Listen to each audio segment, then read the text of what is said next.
आताचे महाराज हे कोल्हापूरचे आहेत का? ते खरे वारसदार नाहीत, ते सुद्धा दत्तकच आलेले आहेत।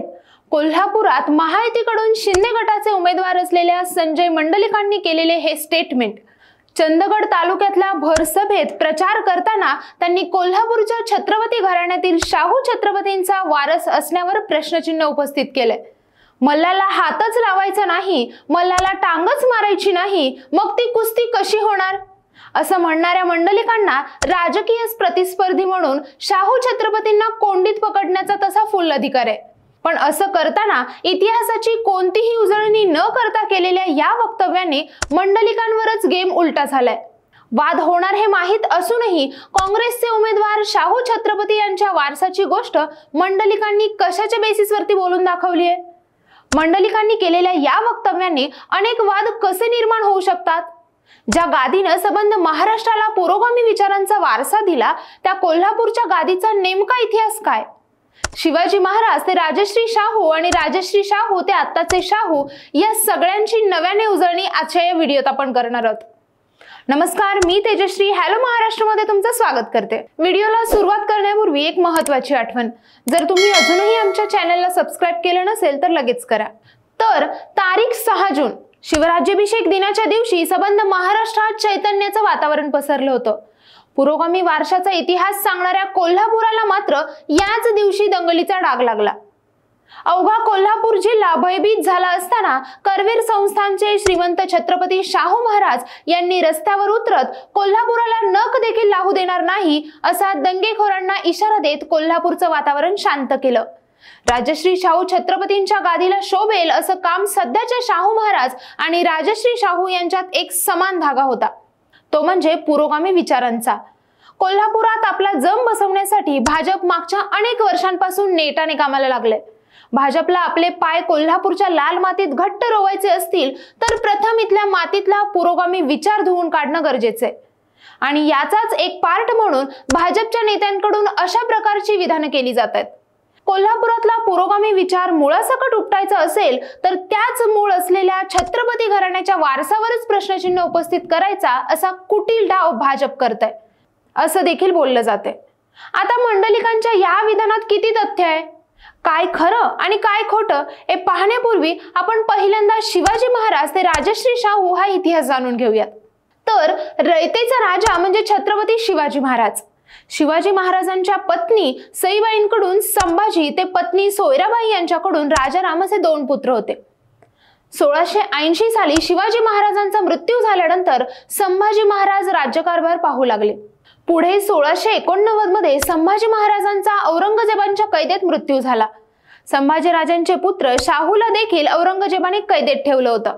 संभाजी महाराजांनंतर राजाराम महाराज गादीवर आले। 1700 साली 30 वय असताना सिंहगडावर राजाराम महाराजांचा मृत्यू झाला। नंतर राजाराम महाराजांच्या पत्नी आणि हंबीरराव मोहिते यांची मुलगी महाराणी ताराबाई यांनी आपला मुलगा शिवाजी दुसरे यांना गादीवर बसवून राज्यकारभार सुरू केला। 1707 ला औरंगजेबाचा मृत्यू झाल्यावर संभाजी महाराजांचे पुत्र शाहू यांची सुटका झाली। राजगादीवरून ताराराणी आणि शाहू यांच्यात वाद सुरू झाला। काही दिवसांनी 1708 साली शाहू महाराजांच्या साताऱ्यात सत्ता स्थापन झाली। तिकडे 1710 साली महाराणी ताराबाई यांनी पन्हाळ्यावर कोल्हापूर राज्याच्या पाया रचला आणि स्वतंत्र राज्याची निर्मिती करत शिवाजी दुसरे यांना गादीवर बसवलं। 1714 पर्यंत ही स्थिती कायम राहिल्यावर राजाराम महाराजांची दुसरी पत्नी राजसबाई आणि त्यांचे पुत्र संभाजी दुसरे यांनी अचानक ताराराणींना बाजूला करून राज्यकारभार हातात घेतला। ताराराणी आणि शिवाजी दुसरे यांना पन्हाळ्यावर नजरकैदेत ठेवण्यात आले। नजरकैदेतच शिवाजी यांचा 1727 साली मृत्यू झाला। ताराराणी साताऱ्याला शाहू महाराजांच्या आश्रयाला गेल्या। 1731 साली शाहू महाराज आणि कोल्हापूर पन्हाळ्याचे संभाजी दुसरे यांच्यामध्ये वारणेचा तह झाला। यात संभाजीराजे दुसरे कोल्हापूरचा कारभार पाहत होते। संतती नसल्यामुळे त्यांनी शिवाजी यांना दत्तक घेतले होते। नंतर 1838 पर्यंत संभाजी व शहाजी या 2 भावांनी कोल्हापूरची गादी सांभाळली। पुढे शिवाजी तिसरे यांना कोणी वारस नसल्याने सरदार पाटणकर घराण्यातील नागोजीराव नावाच्या मुलाला दत्तक घेऊन राजाराम असं नामकरण करण्यात आलं। 1883 साली राजाराम यांच्या मृत्यूवेळी राजाराम यांनाही पुत्र नसल्यामुळे शिवाजी चौथे यांना दत्तक घेण्यात आले। शिवाजी चौथे यांच्यानंतर आले ते राजश्री शाहू। तर आता बोलूयात राजश्री शाहू महाराजांबद्दल।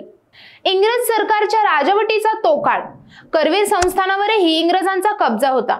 चौथ्या शिवाजी महाराजांना इंग्रज स्वतंत्रपणे कारभार करू देत नव्हते। माधवराव बर्वे हा संस्थानाचा त्यावेळी दिवाण होता। महाराजांच्या अडचणी कशा वाढतील यासाठी जणू तो बर्वे कामच करायचा। मात्र छत्रपतींच्या घराण्याचे वंशज म्हणून करवीरांच्या या गादीबद्दल लोकांच्या मनात नितांत आदर होता। हीच मेघ इंग्रजांनी करवीर संस्थान खालसा करण्यात अडचणीची ठरत होती। दिवाण असणाऱ्या बर्वेंनी मात्र आपलं पातकी धोरण कायम ठेवलं आणि चौथे शिवाजी महाराज मनोरुग्ण असल्याचे इंग्रजांना सांगितलं।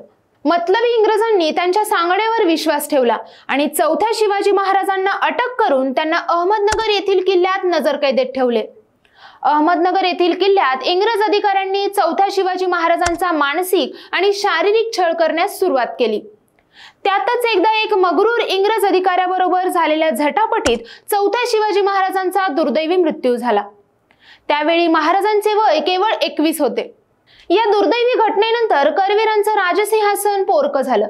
एकीकडे शोक आणि दुसरीकडे इंग्रजांविरुद्ध त्यांच्या मनात प्रचंड असंतोष आणि राग उफाळून येऊ लागला। करवीर संस्थानही खालसा होणार अशी चर्चाही रंगली होती।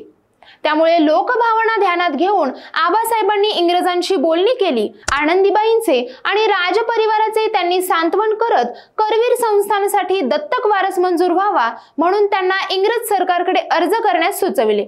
अशातच कोल्हापूर संस्थानचे रिजंट आबासाहेब घाडगे यांचे थोरले चिरंजीव यशवंतराव यांना दत्तक घेण्याची संमती द्यावी म्हणून मुंबईच्या गव्हर्नरकडे अर्ज केला। आबासाहेब हे तर कागलच्या थोरल्या पातीचे जहागीरदार होते, शिवाय ते छत्रपतींच्या रक्ताच्या नातेसंबंधातलेही होते। यशवंतराव त्यावेळी वयाने 10 वर्षाचे आणि थोरले होते। तब्येतीने जसे ते धट्टेकट्टे होते तसेच बुद्धीनेही तल्लख होते। साहजिकच करवीर संस्थानाचा दत्तक वारस म्हणून आनंदीबाई आणि राजपरिवारातील इतर सदस्यांनी यशवंतरावांची एकमताने निवड केली। मग यशवंतरावांना विधिवत दत्तक घेतले। शास्त्रोक्त पद्धतीने केलेला तो दत्तक विधी समारंभ मोठ्या थाटामाटात पार पडला। तो दिवस होता 17 मार्च 1884। या समारंभात यशवंतरावांची करवीर संस्थानचे राजे म्हणून घोषणा करण्यात आली आणि त्यांचे नाव ठेवण्यात आले शाहू छत्रपती। यानंतर कोणतेही हत्यार हाती न घेता सामाजिक क्रांती कशी करून दाखवायची याचा आदर्श वस्तुपाठच शाहू महाराजांनी घालून दिला। शोषित वंचित समाजासाठी झटणाऱ्या आणि समतेचं तत्व महाराष्ट्राच्या मातीत रुजवणाऱ्या याच राजाला राजर्षी म्हणून लोकमान्यता मिळाली। महाराजांवर लोक प्रेम करू लागले। हा प्रेमाचा झरा आजही चिरंतर वाहत आहे। छत्रपतींचा वारसा म्हणून ज्या कोल्हापुराला ओळख होती त्याच कोल्हापुराला पुरोगामी वारशाचीही जोड मिळाली आणि हे सर्व घडलं ते राजश्री शाहू महाराजांमुळे। राजश्री शाहू महाराजांना प्रिन्स शिवाजी आणि राजाराम तिसरे असे 2 पुत्र होते। यातील प्रिन्स शिवाजी यांचा शिकारी दरम्यान मृत्यू झाला, तर राजाराम तिसरे यांनी कोल्हापूरवर 20 वर्ष राज्य केले।